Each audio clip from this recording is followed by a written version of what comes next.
This week marks 1 month since a tragedy none of us will forget, the deadly collision near Reagan National Airport. We lost 67 people that night, and so many of our neighbors, brave neighbors, jumped into action as soon as it happened. That includes members of the Alexandria Fire Department. They were some of the first to arrive that day, and their bravery and dedication were crucial in handling one of the worst air disasters in recent history. Tonight, for the first time, they are sharing what they went through and how it changed them. Our Simone D'Alba brings you a story that you will only see right here on WUSA 9. January 29th. Pass 25, get the CRJ in flight. Pass 25, pass line is CRJ. American Airlines Flight 5342 en route from Wichita to Reagan National Airport. American 472, Washington, 1 star, 32017. Just minutes from landing, a mid-air collision between the commercial airline and a military Black Hawk helicopter.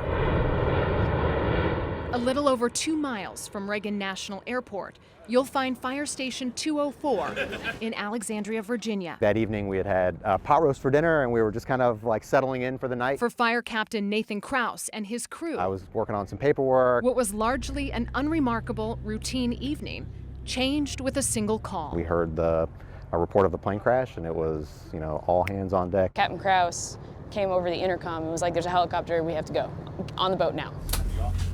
They didn't know what exactly they were running toward.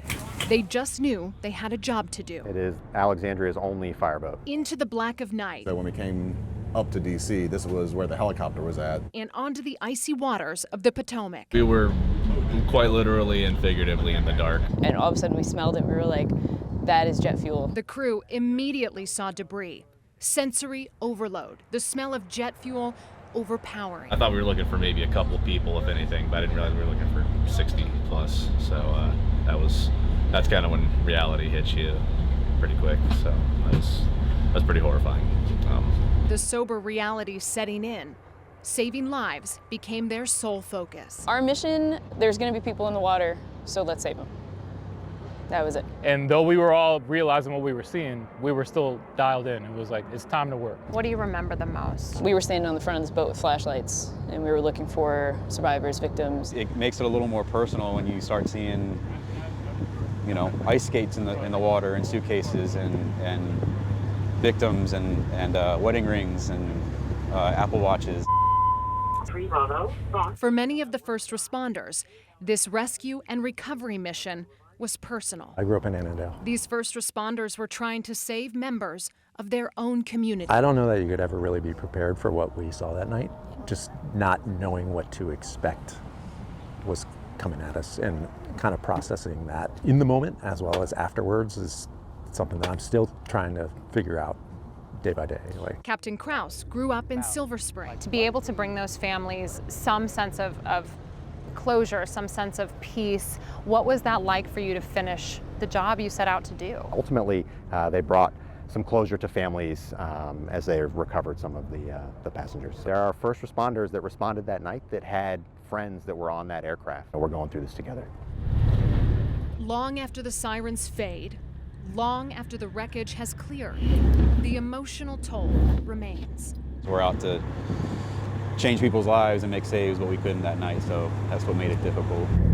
They lean into their work and on each other. A month later, we're still talking to each other, making sure we're good. For Captain Krause and the entire crew, the path through their own grief is always second to their calling. And so we leave you with this. From Fireboat 201, some of the faces, names, and stories behind one of the biggest rescue operations in DC history. For WUSA 9, It's something that'll bond us for the rest of our lives. Simone D'Alba.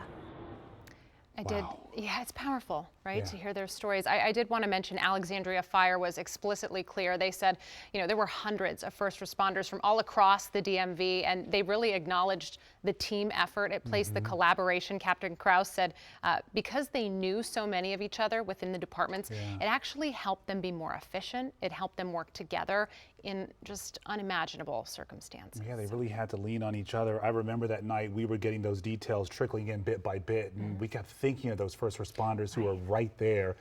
as one of the responders said, they saw the Apple Watches, the wedding rings, the luggage, the ice skates. So that really humanized the situation for them. And to that point, you know, one of the reasons we wanted to do this story, we wanted to bring this to you, is because so many of you at home reached out to us and said, the first responders, we have concerns for them. We want to know who they are. And this was our way of showing you. Yeah, and it's good to hear that they're taking care of each other as well, asking, just checking in. That makes such a difference. Definitely. Thank you for bringing us that report, Simone. All right, and by the way, we want to remind you about a special tribute to those victims. Legacy on Ice is happening this Sunday at Capital One Arena. Some of the world's top skaters will be performing.